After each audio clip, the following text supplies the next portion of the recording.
es que la DEA no haya participado directamente en el operativo, que no se haya disparado un solo balazo en el operativo,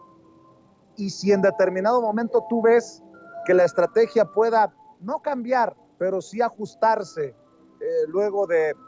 pues, de esta situación que estamos platicando. Mira, Vicente, lo que pasa es que la gente, en los análisis simplistas que se realizan, no hablan del número de detenidos que hay debido a que pertenecen a grupos criminales. En este sexenio ha habido más detenciones que en el sexenio de Enrique Peña Nieto, en lo que va de estos 3 años y casi 4, que en todo el sexenio de Peña Nieto y en todo el sexenio de Calderón. Para aquellos los que les gustan los números, incluso ahorita tenemos una situación donde ya hay sobrepoblación en las prisiones federales. Lo que pasa es que la comunicación social de este gobierno no está enfocada a estar dando anuncios de ya se detuvo un líder criminal en tal lugar o ya se detuvo un líder criminal en tal lugar. Y en cambio, si hemos visto que los medios afines a la oposición, ellos lo que tratan es de meritar el trabajo todos los días, ¿no? Sí creo en lo personal que va a haber un reacomodo en los grupos criminales porque la importancia que tenía Rafael Caro Quintero es muy grande. Tenemos que entender que él, independientemente de haber estado preso en la cárcel, siempre tuvo un grupo criminal como los Quintero Payán que siguieron operando y siguieron trabajando bajo el cobijo del cartel de Sinaloa, pero de forma independiente, porque la gente no entiende y me da mucha risa cuando yo escucho los análisis que hacen muchos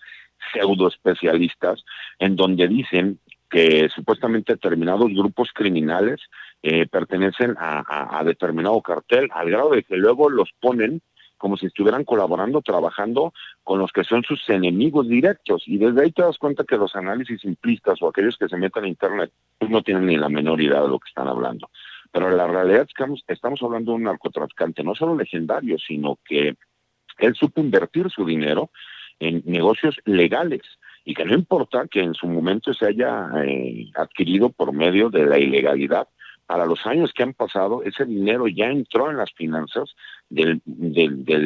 los bancos a nivel mundial, en donde ya se considera dinero lícito. Entonces, capacidad económica sí tenía, y esa capacidad la supo seguir llevando en cuanto al trabajo que este grupo criminal, que él encabezaba por medio de sus familiares, sus cuñados, sus hermanos, siguió operando. Entonces, imagínate, él sale, él tiene cierto control territorial, tiene ciertos convenios, y recordamos que en el crimen organizado no faltará quien trate de apoderarse de esos territorios y de esas líneas de control, así como de esas rutas, porque el negocio de los narcotraficantes de aquellos años era pasar las drogas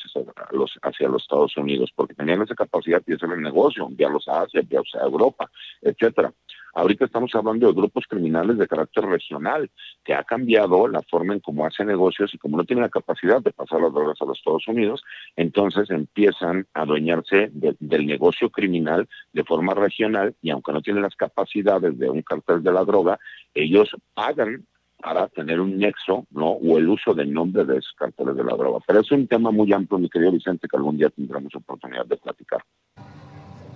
Claro que sí, mi querido César, siempre es importante escuchar tu punto de vista, porque la gente tiene que entender que en este mundo de información, de todólogos, de expertos en todo y expertos en nada, como los que encuentran ahí cuando no son epidemiólogos, son expertos en seguridad nacional, tener a un verdadero experto con los contactos al interior de las Fuerzas Armadas que le entiende al tema como tú, para nosotros es un privilegio, y seguramente de eso versará, no me quiero adelantar, pero de eso versará alguna de tus columnas, ya sea en La Silla Rota o en Campo Marte, sobre este sacrificio de vida, porque muchas veces cuesta eso, la vida de quienes tal vez no valoramos como deberíamos en la sociedad mexicana, y me refiero a los miembros de nuestras Fuerzas Armadas, y lo digo con mucho respeto y con mucha admiración. ¿Por qué no cerramos invitando a la gente para que te siga en Twitter, para que se sume a tu familia en tu canal de YouTube, para que esté al pendiente de lo que publicas en las columnas, César? Muchas gracias, Vicente. Mira, mi Twitter es @CésarGutipin, y como bien lo dice, los martes escribo una columna de opinión en La Silla Rota, y los jueves a una videocolumna en el blog de información militar y seguridad nacional Campo Marte. Y quisiera finalizar diciendo que que el honor y la gloria es para los elementos caídos y para nadie más, y que ojalá y los grupos políticos entendieran que las Fuerzas Armadas son leales al pueblo de México, sin importar colores o partidos, y que respetaran el luto que están viviendo en este momento. Te agradezco, mi querido César, estamos en contacto. Un abrazo. Igualmente, Vicente, otra de vuelta, hasta luego. El abogado César Gutiérrez Priego, hablando con nosotros sin censura. Y bueno, pues